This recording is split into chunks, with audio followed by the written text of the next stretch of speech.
Marina, você nunca vai conseguir ter filhos mesmo, pra que insistir? Foram as palavras que meu próprio marido me disse segurando na mão os remédios de fertilidade que eu tomava há 2 anos. O que ele não imaginava era que, naquele exato momento, eu estava descobrindo a verdade mais brutal da minha vida. Durante nossos 8 anos de casamento, Ricardo havia substituído meus medicamentos por placebos. Não apenas isso, ele desviou minha herança de R$ 200.000, mantinha uma segunda família e me sabotava deliberadamente porque filhos atrapalhariam seus planos. Enquanto ele falava, eu fingia estar em choque, mas minha mente de artista já estava funcionando de um jeito que ele nunca poderia imaginar. Cada conversa, cada documento, cada detalhe estava gravado na minha memória visual com uma precisão cirúrgica. Ricardo achava que tinha destruído uma professora de arte frágil e ingênua. Naquela noite, liguei para a advogada mais temida de São Paulo. Se você já se perguntou o que acontece quando descobrimos que nossa vida inteira foi uma mentira cuidadosamente construída, então você precisa conhecer a minha história. Meu nome é Marina, tenho 34 anos, e durante 8 anos acreditei estar vivendo um conto de fadas ao lado do homem que eu amava mais que a mim mesma. Mas ele não sabia o que estava por vir. Marina, você nunca vai conseguir ter filhos mesmo. Para que insistir? Essas foram as palavras que saíram da boca do meu marido Ricardo, enquanto segurava os remédios de fertilidade que eu tomava religiosamente há 2 anos. Naquele momento, sentada na nossa cozinha em São Paulo, com as mãos tremendo e o coração disparado, eu ainda não sabia que estava prestes a descobrir a verdade mais devastadora da minha vida. Porque enquanto ele falava com aquela frieza que me cortava como facadas, eu segurava nas mãos a prova de que minha vida inteira era uma farsa. Um papel amassado que encontrei no bolso do paletó dele, uma conversa que ouvi por acaso, um detalhe que não se encaixava. E de repente, como se meu mundo desabasse em câmera lenta, tudo começou a fazer sentido. O homem que prometeu me dar o céu havia me entregado apenas cicatrizes. Mas o que ele não imaginava era que essas cicatrizes seriam exatamente o que eu precisaria para renascer das próprias cinzas e mostrar para ele e para o mundo do que uma mulher destruída é capaz quando decide lutar de volta. Esta é a história de como transformei a maior traição da minha vida na minha maior vitória. E se você já se sentiu pequeno diante de alguém que subestimou sua força, você vai entender cada palavra do que aconteceu a partir daquela noite fatídica de março de 2024. Minha história começou muito antes daquele dia terrível na cozinha. Cresci em Campinas, filha de professores que me ensinaram que educação e arte eram os maiores tesouros que alguém poderia ter. Meu pai, professor João, dava aulas de história e minha mãe, Dona Helena, ensinava português. Morávamos em uma casa simples, mas cheia de livros, discos e, principalmente, muito amor. Desde pequena, eu respirava a arte. Passava horas desenhando, pintando, criando mundos coloridos em folhas de papel. Meus pais sempre me apoiaram e eu sonhava em ter minha própria galeria um dia. Me formei em artes visuais à PUC Campinas e, aos 26 anos, consegui um emprego como professora de arte em uma escola particular em São Paulo. Foi lá que conheci Ricardo, em 2016. Ele tinha 30 anos, era corretor de imóveis bem-sucedido, dirigia um BMW preto reluzente e usava ternos caros, que faziam todas as funcionárias da escola suspirarem quando ele aparecia para buscar a filha de uma cliente. Eu estava organizando uma exposição dos trabalhos dos alunos no pátio quando ele se aproximou. "Que trabalhos incríveis!" ele disse, com aquele sorriso que derretia qualquer mulher. "Você que ensina eles a fazer isso?" Meu coração disparou. Ricardo era o tipo de homem que eu sempre achei que nunca prestaria atenção em uma professora simples como eu. Alto, moreno, cheiroso, bem vestido, falava com segurança sobre negócios, investimentos, sobre como estava construindo um império. E por algum milagre, ele estava interessado em mim. Nosso namoro foi um furacão de presentes, jantares em restaurantes caros, viagens para Campos do Jordão e Búzios. Ricardo me tratava como uma princesa. Você merece o mundo inteiro, meu amor, ele dizia, segurando minha mão enquanto caminhávamos pela praia. Quando nos casarmos, você nunca mais vai precisar se preocupar com dinheiro. Vou cuidar de tudo. Em 2017, nos casamos em uma cerimônia linda no interior de São Paulo. Meus pais gastaram suas economias para me dar um casamento digno, e Ricardo complementou com uma festa deslumbrante. É só o começo, princesa, ele sussurrou no meu ouvido durante nossa primeira dança. Nossa vida vai ser um conto de fadas. Nos mudamos para um apartamento de 3 quartos em Pinheiros, classe média alta, bem decorado. Ricardo insistiu que eu continuasse trabalhando, por enquanto, mas que nossos planos eram maiores. Em alguns anos, você vai poder abrir sua galeria. Eu vou bancar tudo, você vai ver. Os primeiros anos foram bons.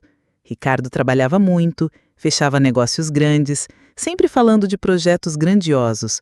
Eu continuava dando aulas, pintando nos fins de semana, sonhando com um dia em que poderia me dedicar inteiramente à arte. Mas havia algo que eu queria ainda mais: ser mãe. Em 2019, começamos a tentar engravidar. Mês após mês, nada acontecia. Eu estava desesperada, mas Ricardo sempre me tranquilizava. Calma, amor, vai acontecer na hora certa. Depois de um ano tentando, procuramos médicos, fizemos todos os exames e aparentemente estava tudo bem com nós dois. Em 2021, engravidei pela primeira vez. A felicidade durou apenas 8 semanas. Perdi o bebê de forma traumática, sangrando muito em casa. Ricardo estava viajando a trabalho e enfrentei tudo sozinha, até minha vizinha me levar ao hospital.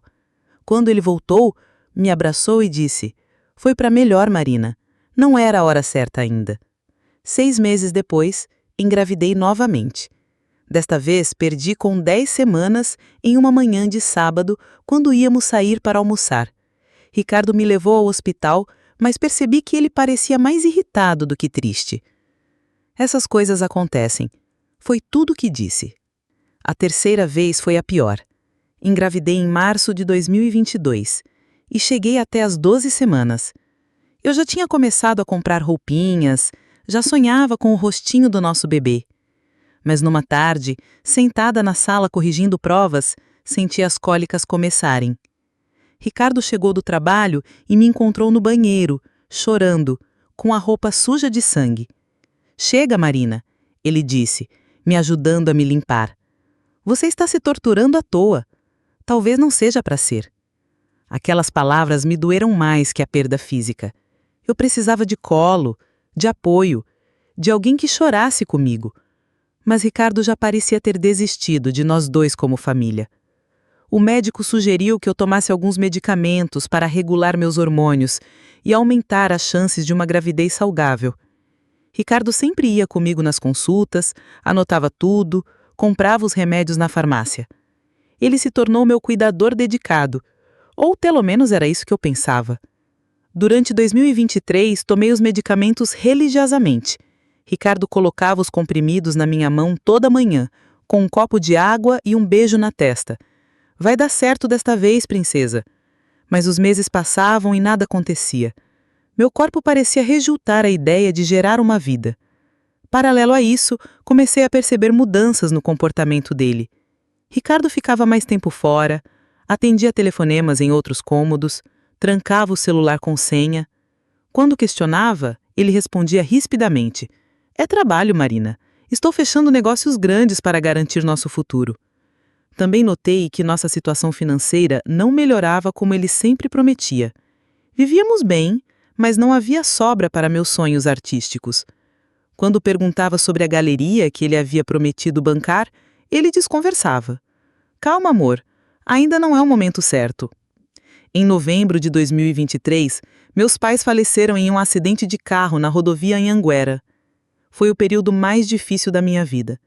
Além de lidar com a dor insuportável da perda, tive que cuidar de todo o inventário. Eles me deixaram a casa de Campinas e uma poupança de R$200 mil, o resultado de uma vida inteira de trabalho e economia. Ricardo foi muito presente durante o luto, me ajudou com a papelada, cuidou de mim quando eu não conseguia nem sair da cama. Vamos vender a casa e investir tudo, ele sugeriu. Vou aplicar esse dinheiro de um jeito que vai render muito mais. É isso que os seus pais gostariam. Eu confiei nele completamente. Assinei todos os papéis que ele colocou na minha frente. A casa foi vendida por 180 mil, mais os 200 mil da poupança. Ricardo disse que havia aplicado tudo em um investimento seguro que renderia pelo menos 15% ao ano. Em alguns anos, vamos estar ricos, princesa. Aí você vai ter sua galeria dos sonhos. Mas 2024 chegou e eu me sentia cada vez mais vazia. Continuava tomando os medicamentos, continuava tentando engravidar, continuava sonhando com o futuro que Ricardo pintava. Só que agora havia uma sensação estranha, um frio na barriga que não conseguia explicar. E foi exatamente nessa época que minha vida virou do avesso. Março de 2024 começou diferente. Ricardo estava mais distante, mais nervoso. Atendia o celular sussurrando, saía cedo e chegava tarde, sempre com desculpas sobre clientes exigentes e negócios complicados. Eu tentava ser compreensiva. Afinal, ele estava trabalhando para construir nosso futuro, não era? A primeira coisa estranha aconteceu numa segunda-feira. Eu estava organizando o guarda-roupa quando encontrei um recibo de uma joalheria cara no bolso do paletó dele. Uma pulseira de ouro, comprada 3 dias antes, no valor de R$ 2.800. Meu coração acelerou. Será que era uma surpresa para mim? Mas não havia nenhuma data especial chegando. Fingi que não tinha visto nada e esperei ansiosa. Dias passaram e nenhuma pulseira apareceu. Quando tentei tocar no assunto sutilmente, "Você não quer me dar nenhum presente ultimamente?" Ele respondeu seco. "Estou investindo em coisas mais importantes que joias, Marina." Na semana seguinte, chegou uma fatura do cartão de crédito dele pelo correio. Normalmente, Ricardo cuidava de todas as contas, mas desta vez esqueceu aberta na mesa da cozinha. Minha curiosidade falou mais alto e o que vi me deixou gelada. Além da joalheria, havia gastos em restaurantes caros em horários que ele deveria estar trabalhando, uma lingerie cara comprada numa loja que eu nem conhecia e várias despesas em um motel na Zona Sul. Minhas mãos começaram a tremer. Tentei me convencer de que havia uma explicação lógica. Talvez fossem gastos com clientes? Talvez ele estivesse preparando algo especial para mim? Mas, no fundo, uma voz sussurrava verdades que eu não queria ouvir. Comecei a prestar atenção mais nos detalhes. Ricardo chegava em casa com um perfume diferente misturado ao dele. Às vezes, trazia flores sem motivo, com aquele sorriso forçado de quem está tentando compensar algo. Outras vezes, esquecia de me beijar ao chegar, perdido em pensamentos distantes. Uma noite, ele teve que sair para resolver uma emergência no trabalho. Eram 22 horas de uma quinta-feira. Fiquei acordada até às 3 da manhã preocupada, mandando mensagens que ele só respondeu no dia seguinte. "Desculpa, amor, foi uma confusão enorme com um cliente. Celular descarregou." O estranho era que pela primeira vez em nosso casamento, eu não acreditei completamente nele. Abril chegou trazendo mudanças ainda mais perturbadoras no comportamento do Ricardo. Ele começou a me tratar de forma diferente. Ora super carinhoso e atencioso, como se quisesse compensar algo, ora distante e irritadiço, como se minha presença o incomodasse. Uma noite, enquanto ele tomava banho, o celular dele tocou insistentemente na mesa de cabeceira. Sem pensar, olhei para a tela e vi o nome Gabi piscando. Meu sangue gelou. Quem era essa Gabi com um coração no nome? Quando Ricardo saiu do banheiro, fingi estar dormindo, mas meu coração batia tão forte que tinha certeza de que ele conseguia ouvir. No dia seguinte, inventei que havia esquecido minha carteira no colégio e pedi para usar o celular dele para ligar para a diretora. "Ah, não precisa", ele disse rapidamente, tirando o aparelho da minha mão. "Usa o orelhão da esquina, é mais rápido." Orelhão? Em 2024? A desculpa era tão absurda que doeu. Ricardo estava me mentindo descaradamente e pela primeira vez eu estava enxergando isso. Comecei a investigar discretamente. Aproveitei que ele estava no banho para olhar rapidamente o histórico do GPS do carro. uma função que eu havia instalado por segurança. Os locais não faziam sentido. Ricardo disse que estava trabalhando na Zona Norte, mas o GPS mostrava que ele havia passado horas na Zona Sul, sempre no mesmo endereço residencial. Na escola, uma colega comentou casualmente: Marina, ontem vi seu marido no shopping Ibirapuera com uma moça linda. Que mulher linda? Vocês têm alguma amiga em comum? Meu mundo tremeu, mas consegui disfarçar. Ah, sim, deve ter sido uma cliente, ele trabalha com várias pessoas. Por dentro eu estava desmoronando. A situação financeira também começou a ficar estranha. Ricardo sempre cuidou do nosso orçamento, mas agora evitava falar sobre dinheiro. Quando perguntei sobre os rendimentos da aplicação dos meus R$380 mil, ele desconversou. Está tudo sob controle, amor. Mercado está complicado, mas logo recupera. Decidi verificar nossa conta conjunta. Algo que nunca tinha feito antes, porque confiava nele completamente. O que descobri me deixou em choque. Tínhamos apenas R$3.400 na conta. Para um casal que ganhava cerca de R$12 mil por mês, meu salário de professora mais a renda dele como corretor, isso era impossível. Onde estava o nosso dinheiro? E, principalmente, onde estava minha herança? Comecei a ter insônia, a perder peso, a me sentir constantemente ansiosa. Durante as aulas, minha mente vagava, imaginando cenários terríveis. Será que Ricardo estava tendo um acaso? Será que ele estava gastando minha herança com outra mulher? Será que nossa vida inteira era mentira? Uma tarde de sábado, while ele tirava um cochilo no sofá, o celular dele tocou. Era uma mensagem de WhatsApp de Gabi. Amor, a Isabelinha está perguntando quando o papai vem jantar com a gente. Estou com saudade também. Papai? Papai? Meu mundo desabou. As peças do quebra-cabeça se encaixaram de forma devastadora. Ricardo não estava apenas tendo um acaso. Ele tinha uma segunda família, uma filha, uma vida paralela completa. Consegui anotar o número da tal Gabi antes que ele acordasse. O resto da tarde passou em branco. Eu estava funcionando no piloto automático, preparando o jantar, conversando normalmente, mas por dentro era como se tivesse levado um tiro no peito. Naquela noite, enquanto Ricardo dormia ao meu lado, eu criei uma conta falsa no WhatsApp e comecei a investigar o número da Gabi. Pela foto do perfil, vi uma mulher, linda, loura, aparentando uns 28 anos. E numa das fotos, ela estava abraçada com uma menina de cerca de 4 anos que tinha os olhos iguais do Ricardo. 4 anos. A menina tinha 4 anos. Isso significava que Ricardo me traiu praticamente desde o início do nosso casamento. Continuei investigando como uma detetive amadora. Descobri pelas redes sociais que Gabi morava em um apartamento na Vila Madalena, trabalhava como enfermeira e pelos posts parecia ter uma vida financeira confortável, muito confortável. Muito confortável, na verdade, que a nossa. E foi então que a verdade mais terrível começou a se revelar. As fotos dela mostravam joias caras, roupas de marca, uma vida de luxo que uma enfermeira dificilmente poderia bancar sozinha. A pulseira de ouro que eu havia visto no recibo estava no pulso dela numa foto recente. Ricardo estava sustentando uma segunda família com o meu dinheiro, com a herança que meus pais deixaram, com o suor e sacrifício de uma vida inteira de trabalho dos meus pais. Mas ainda havia algo pior que eu estava prestes a descobrir. A descoberta mais devastadora da minha vida aconteceu numa quinta-feira aparentemente comum, de maio.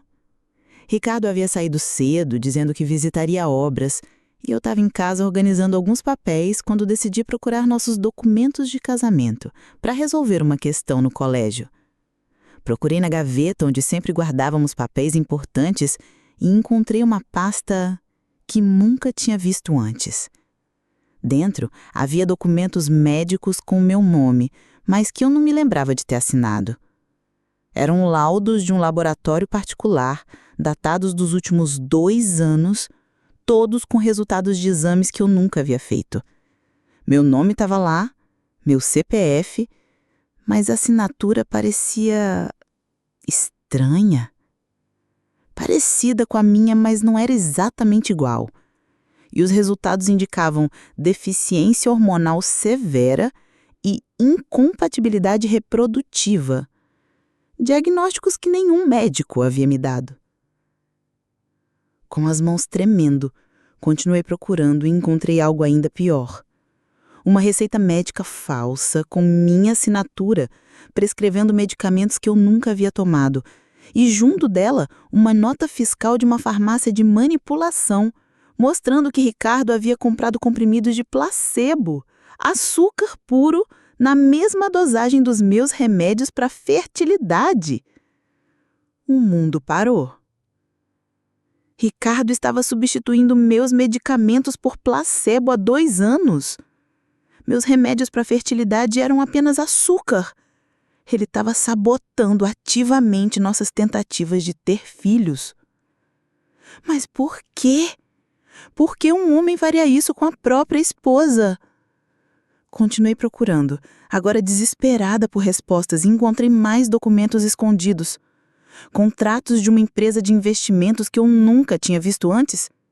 Meu nome estava lá, minha assinatura havia sido falsificada e os R$380 mil da minha herança tinham sido investidos em nada. A empresa nem existia mais. O dinheiro havia simplesmente desaparecido. Havia mais. Procurações assinadas com minha letra ou uma imitação perfeita dela, dando poderes para Ricardo vender bens, movimentar contas, fazer investimentos em meu nome. Procurações que eu nunca assinei, nunca vi, nunca autorizei. E o pior de tudo, um documento que me fez vomitar ali mesmo, no chão da sala. Era uma apólice de seguro de vida de R$500 mil, com o Ricardo como beneficiário único, assinada com o meu nome há apenas 6 meses, logo depois da morte dos meus pais, quando eu estava mais vulnerável e deprimida. As peças se encaixaram de forma terrível. Ricardo não queria que eu engravidasse porque filhos complicariam seus planos. Ele roubou minha herança e forjou minha assinatura em documentos e agora tinha uma apólice de seguro de vida que o beneficiaria se eu morresse. Meu marido não apenas me traía, ele estava me destruindo sistematicamente, financeira e psicologicamente. E pelo jeito que as coisas estavam, talvez até fisicamente. Naquele momento, sentada no chão da minha sala, cercada de provas da minha própria ingenuidade, entendi que a minha vida havia sido uma mentira completa. O homem que eu amava, em quem confiava, com quem sonhava ter filhos e envelhecer junto, era na verdade um sociopata que me via apenas como um meio de enriquecimento. Quantas outras mulheres ele tinha feito isso? Será que Gabi sabia que ele era casado? Será que ela também estava sendo manipulada? Fotografei todos os documentos com o celular, guardei tudo exatamente como estava e tentei me recompor antes que ele chegasse. Mas como uma pessoa se recompõe depois de descobrir que sua vida inteira foi uma encenação? Quando Ricardo chegou em casa naquela noite, eu estava na cozinha preparando o jantar, aparentemente normal. Ele me beijou na testa, como sempre fazia, e perguntou como havia sido meu dia. Normal, respondi, colocando os pratos na mesa. E o seu? Corrido, ele disse, lavando as mãos. Fechei 2 contratos grandes hoje. Nossa vida vai melhorar muito em breve. Princesa. Eu quase ri. Ou chorei, ou gritei, mas não fiz nada disso. Só sorri e disse: que bom, amor. Você sempre cuida tão bem de mim. Naquela noite, deitada ao lado dele, eu ouvi Ricardo dormir tranquilamente, enquanto eu planejava a minha próxima jogada. Porque agora eu sabia a verdade. Toda ela. E ele não fazia ideia do que estava por vir. Nos dias seguintes àquela descoberta devastadora, precisei usar toda a minha força para manter a fachada de normalidade. Era como atuar em uma peça de teatro onde minha vida dependia da performance. Sorri para Ricardo pela manhã, beijá-lo antes dele sair para trabalhar, perguntar sobre seu dia quando chegasse. Tudo isso enquanto meu interior fervia de raiva e desespero. Mas eu sabia que precisava ser inteligente. Um movimento em falso e Ricardo poderia perceber que eu descobrira seus crimes. E, sinceramente, depois de ver aquela apólice de seguro de vida, eu não me sentia mais segura na minha própria casa. Minha primeira providência foi procurar ajuda profissional. Uma tarde inventei que tinha dentista e fui direto ao melhor escritório de advocacia que encontrei online, Andrade e Associados, especializado em crimes financeiros e violência doméstica psicológica. Doutora Cláudia Andrade me recebeu em sua sala elegante na Faria Lima. Era uma mulher de uns 45 anos, cabelos grisalhos bem cuidados, terninho impecável e olhar firme de quem já havia visto todo tipo de horror humano. Senhora Marina, ela disse após eu contar minha história e mostrar as fotos dos documentos. O que a senhora está descrevendo não é apenas traição conjugal. É um crime complexo envolvendo falsificação de documentos, apropriação em débito, estelionato e possivelmente até tentativa de homicídio, considerando a apólice de seguro e a sabotagem dos medicamentos. Tentativa de homicídio. As palavras ecoaram na minha cabeça como um sino. Mas eu preciso de mais evidências. Ela continuou. O que temos são indícios fortes, mas precisamos de provas irrefutáveis. O Sr. Ricardo é obviamente esperto e calculista. Temos que ser mais espertos que ele. Doutora Cláudia me ensinou a documentar tudo. Cada conversa, cada movimento, cada comportamento suspeito. Ela me deu um gravador minúsculo que eu poderia esconder na roupa, me orientou a tirar fotos de todos os documentos que encontrasse e, principalmente, me ensinou a agir como se nada tivesse mudado.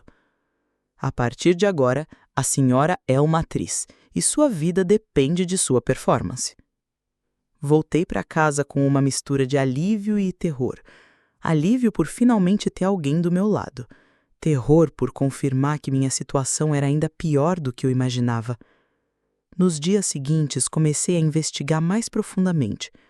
Aproveitava qualquer momento em que Ricardo saía para fotografar papéis, anotar informações, gravar conversas telefônicas dele. Descobri que ele tinha não um, mas 3 celulares diferentes, algo que consegui confirmar quando encontrei as 3 linhas sendo cobradas na conta de telefone. Uma tarde, while ele tomava banho, consegui acessar um dos celulares usando a digital dele enquanto dormia, técnica que aprendi no YouTube, acredita? O que eu vi me fez querer morrer e viver ao mesmo tempo. Mensagens com pelo menos 5 mulheres diferentes. Gabi era apenas uma delas. Havia Carol, uma empresária que ele estava cortejando para um negócio grande. Havia Patrícia, uma viúva de 50 anos que recentemente havia recebido uma indenização de seguro. Havia Fernanda, uma dentista recém-separada com 2 filhas pequenas. O padrão era sempre o mesmo. Ricardo se aproximava de mulheres vulneráveis, recém-separadas, viúvas, mulheres com dinheiro mas sozinhas, e aplicava o mesmo golpe. Eu era apenas mais uma vítima, mas, diferentemente das outras, eu ainda estava casada com ele. Isso me dava acesso a informações que as outras não tinham. Também descobri que Ricardo não era bem-sucedido como fingia ser. Na verdade, ele estava falido. Devia dinheiro para agiotas, tinha um nome sujo no Serasa e nossa casa estava em processo de execução de hipoteca, algo que ele escondeu de mim forjando as correspondências do banco. A segunda família que ele sustentava não era bancada pelo sucesso profissional dele. Era bancada pelo dinheiro que ele roubou de mim e de outras mulheres, que caíram no golpe dele. Durante 2 semanas, juntei evidências como uma investigadora profissional. Fotografei documentos, gravei conversas telefônicas dele, mapeei toda a rede de crimes dele. Doutora Cláudia ficou impressionada com meu trabalho. A senhora tem talento para investigação, ela disse analisando o material que levei. Essas evidências são muito sólidas. Mas ainda precisamos de mais uma coisa. Precisamos pegá-lo em flagrante cometendo uma falsificação ou tentando aplicar o golpe em mais alguém. Foi então que eu tive uma ideia que mudaria tudo. Lembrei que Ricardo sempre dizia que eu tinha uma memória visual incrível, algo que ele até mesmo elogiava quando eu descrevia detalhes de lugares que visitávamos ou pessoas que conhecíamos. Como professora de arte, eu realmente desenvolvi uma capacidade de observação muito apurada. Doutora Cláudia, disse em uma de nossas reuniões, eu consigo reconstruir conversas inteiras que eu ouvi, desenhar pessoas com detalhes precisos só de vê-las uma vez, lembrar exatamente como um documento estava organizado, até mesmo desenhar os rostos das outras vítimas dele baseado nas fotos dos celulares. Isso é raro, disse o perito. Uma memória visual fotográfica com habilidade artística técnica. Podemos usar seus desenhos como evidência complementar, principalmente se conseguirmos outras provas materiais. E foi então que doutora Cláudia teve a ideia final. Vamos dar uma chance para o Sr. Ricardo se entregar sozinho. Vamos criar uma situação onde ele será obrigado a confessar tudo, sem saber que está sendo gravado. O plano era arriscado, mas perfeito. Eu fingiria uma crise de depressão severa, o que, sinceramente, não era difícil de fingir considerando meu estado emocional. Seria internada em uma clínica particular por alguns dias e voltaria para casa completamente dopada e confusa. Durante minha ausência, doutora Cláudia e sua equipe instalariam equipamentos de gravação em toda a casa. Quando voltasse, eu induziria Ricardo a falar sobre nossos problemas financeiros e nossos planos para o futuro, fingindo estar vulnerável e precisando de orientação.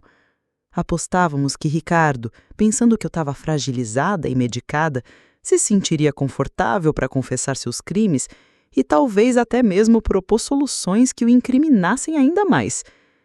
É muito arriscado, admitiu doutora Cláudia. Se ele suspeitar de qualquer coisa... Ele não vai suspeitar, respondi com uma determinação que não eu sabia que possuía.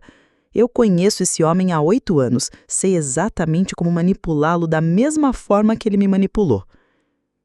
E assim, começamos a preparar a armadilha que destruiria Ricardo da mesma forma que ele tentou me destruir. A diferença é que dessa vez a vítima sabia exatamente o que estava fazendo. A tarde de 15 de junho de 2024 ficaria marcada para sempre na minha memória, como o dia em que minha vida antiga morreu e uma nova Marina nasceu das cinzas. Voltei da internação numa quarta-feira, fingindo estar dopada e confusa. Ricardo me recebeu em casa com aquele sorriso falso de sempre, flores amarelas na mão, minhas favoritas, que ele ainda lembrava, e cuidados exagerados que me fizeram sentir ainda mais nojo dele. "Como você está, princesa?" ele perguntou, me ajudando a sentar no sofá. "Os médicos disseram que você teve uma crise forte de depressão, mas agora vai ficar tudo bem. Eu vou cuidar de você." Cuidar de mim. O homem que estava me matando aos poucos, prometendo cuidar de mim. Durante os 2 dias seguintes, representei o papel da esposa fragilizada à perfeição. Falava devagar, como se estivesse realmente medicada. Fazia perguntas confusas sobre nossa situação financeira. Me mostrava vulnerável e dependente. Ricardo caiu completamente na armadilha. "Marina, amor", ele disse numa quinta-feira à noite, me abraçando no sofá. "Eu preciso te contar uma coisa. Nossa situação financeira está complicada. Aquele investimento que fiz com o seu dinheiro não deu certo." Fingi surpresa e confusão. "Como assim, Ricardo? Você disse que estava tudo bem." Eu sei. Não queria te preocupar, principalmente com você doente. Mas perdemos quase tudo. Os R$380 mil se foram." Lágrimas falsas escorreram pelo meu rosto. "Mas como? Era o dinheiro dos meus pais." Eu sei, princesa, eu sei. Mas vai ficar tudo bem. Temos algumas opções." Ele respirou fundo e continuou. E eu sabia que as gravações estavam captando cada palavra. "Tem aquela apólice de seguro que fizemos. Se alguma coisa acontecesse com você... Se alguma coisa acontecesse comigo O que, Ricardo? Nada, amor. Esquece. É só que você tem estado muito deprimida. Os médicos disseram que pessoas em depressão profunda às vezes fazem besteiras. Se algo acontecesse, pelo menos eu conseguiria pagar as dívidas e recomeçar. Meu sangue gelou. Ele estava sugerindo meu suicídio. Disfarçadamente, mas estava. Ricardo, eu disse com a voz tremendo de propósito, você acha que eu deveria? Que seria melhor se eu... Não fala isso, Marina. Eu jamais te pediria uma coisa dessas. Mas se você decidisse, eu entenderia. Seria uma solução para os nossos problemas. Pronto. Estava gravado. Ricardo acabava de sugerir meu suicídio como solução para suas dívidas. Mas eu ainda não tinha terminado. No dia seguinte, fingi estar ainda mais fragilizada. Chorei muito, falei sobre como me sentia culpada por ter perdido o dinheiro dos meus pais, como me sentia um peso na vida dele. Ricardo, talvez seja melhor você começar uma vida nova, sem mim. Você é jovem, bem-sucedido. E aí foi que ele cometeu o erro final. Marina, eu preciso confessar uma coisa. Eu conheci alguém, uma enfermeira. Ela está grávida. É uma menina. Ele fingiu estar sofrendo, mas seus olhos brilharam de excitação. Eu não queria que acontecesse assim, mas aconteceu. E talvez seja melhor, mesmo se nós... Você me traiu? Fingi estar devastada. Foi sem querer, princesa. Você estava sempre triste por causa dos remédios, dos abortos. Eu me senti sozinho. Que remédios, Ricardo? Aqueles que você me dava todo dia. Aqueles que não estavam funcionando. Talvez porque eles não fossem realmente medicamentos. Talvez fossem só vitaminas. Ele confessou. Confessou tudo. Respirei fundo e pela primeira vez em semanas sorri de verdade. Ricardo, eu disse tirando o microfone minúsculo da roupa e colocando na mesa. Você acabou de confessar que me drogou com placebos por 2 anos, roubou minha herança, falsificou documentos em meu nome, me traiu com múltiplas mulheres, tem uma segunda família e sugeriu meu suicídio como solução para suas dívidas. O rosto dele ficou branco. Marina, que é isso? O que você está fazendo? O que eu estou fazendo é o que deveria ter feito há muito tempo, lutando de volta.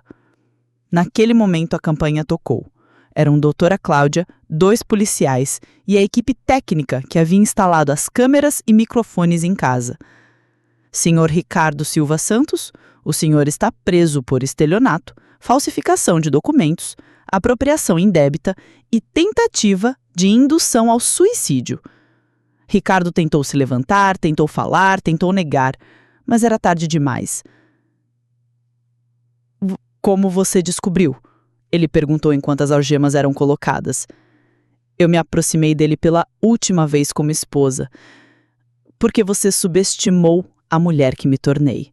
Você achou que tinha destruído a Marina que sonhava com arte, que sonhava com filhos, que sonhava com amor verdadeiro. Mas, na verdade, você apenas liberou a Marina que sabe lutar. E tem mais uma coisa, Ricardo. Eu não sou mais sua princesa. Nunca fui. Eu sou a rainha do meu próprio castelo. E você acaba de ser banido para sempre. As portas se fecharam atrás dele. E, finalmente, depois de 8 anos de manipulação, eu consegui respirar livremente. Mas essa era apenas a primeira vitória. A guerra estava só começando.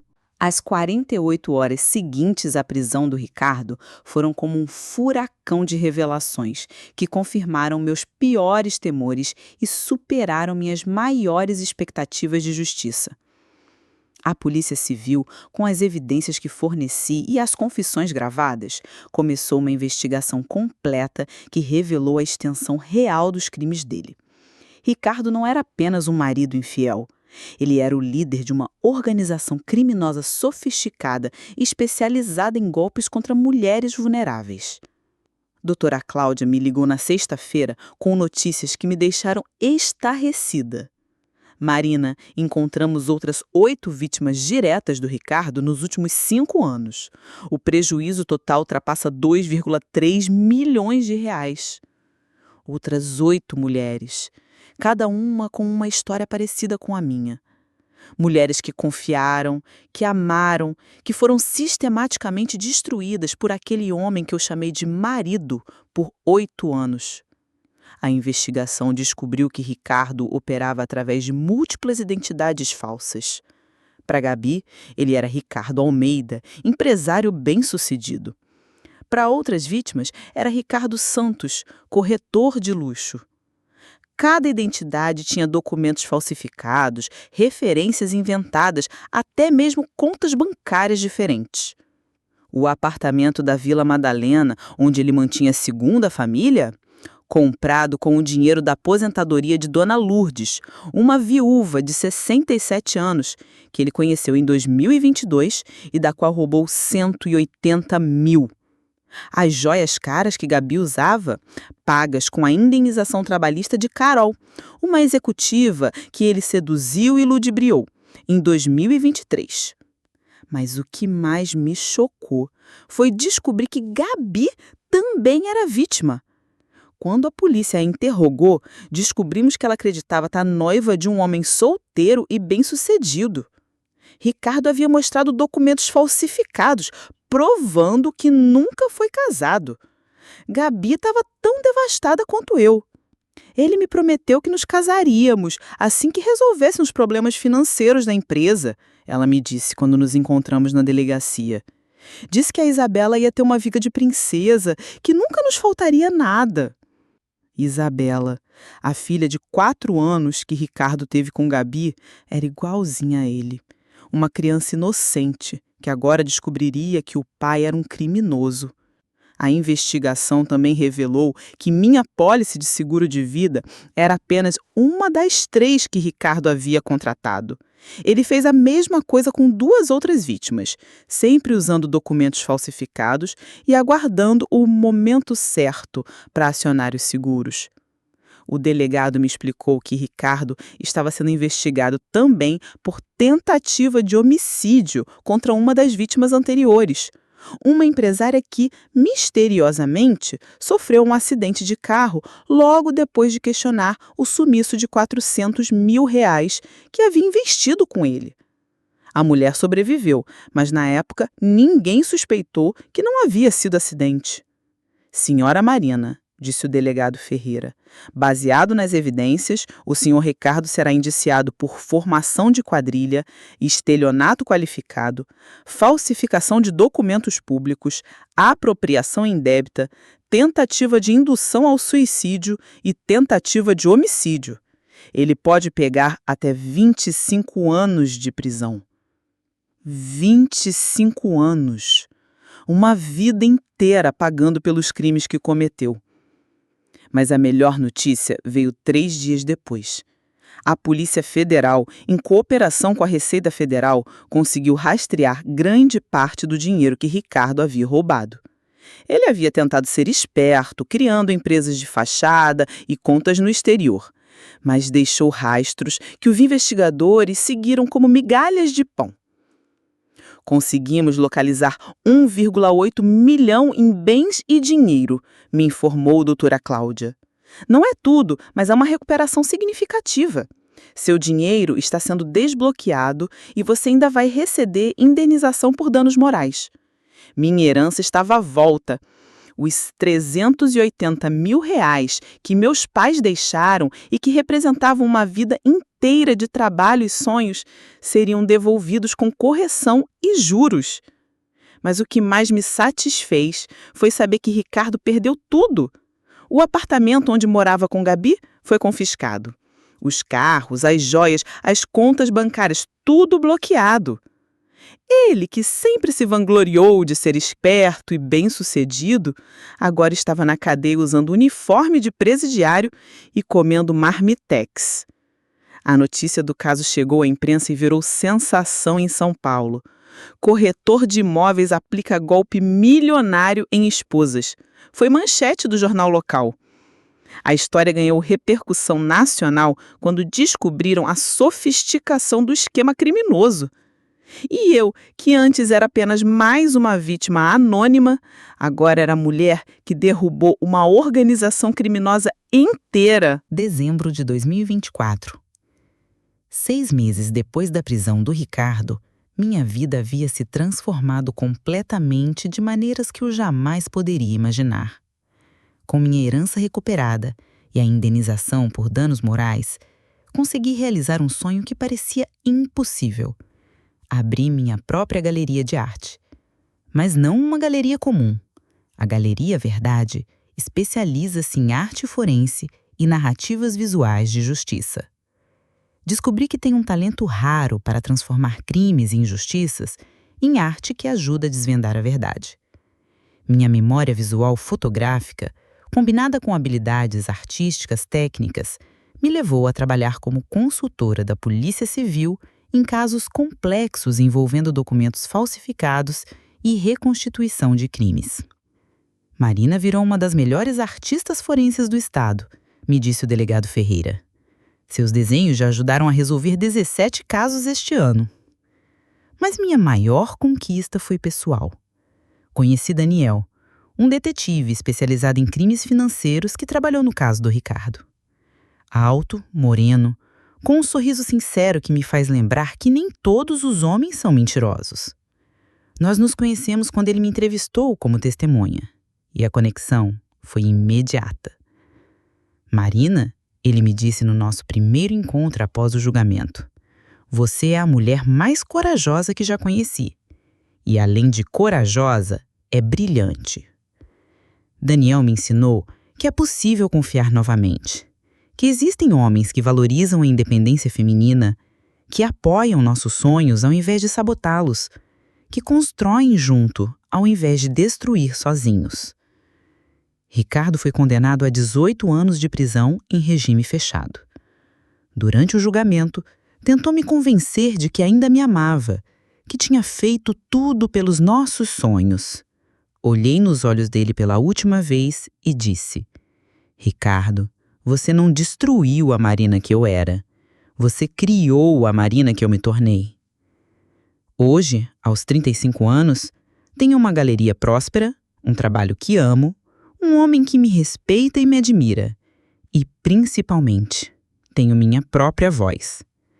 A última exposição da galeria, Cicatrizes que Viraram Asas, contou minha história através de pinturas.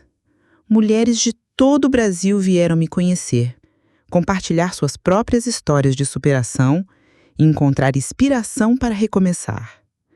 Se eu conseguir renascer das cinzas, disse para uma plateia de 200 mulheres na abertura, vocês também conseguem. Nunca permitam que alguém diminua seus sonhos. Nunca permitam que alguém sabote sua capacidade de voar. E agora, sempre que uma mulher me procura perdida, traída, achando que sua vida acabou, eu digo, querida, sua vida não acabou. Ela está começando, porque você acaba de descobrir do que é capaz quando decide lutar por si mesma. Você que está lendo essa história, se está passando por algo parecido, saiba que existe saída, existe justiça e existe sim uma vida linda esperando por você do outro lado do medo. Como sempre digo nas minhas palestras, eles prometem o céu, mas entregam cicatrizes. A diferença é que nós transformamos essas cicatrizes nas nossas asas.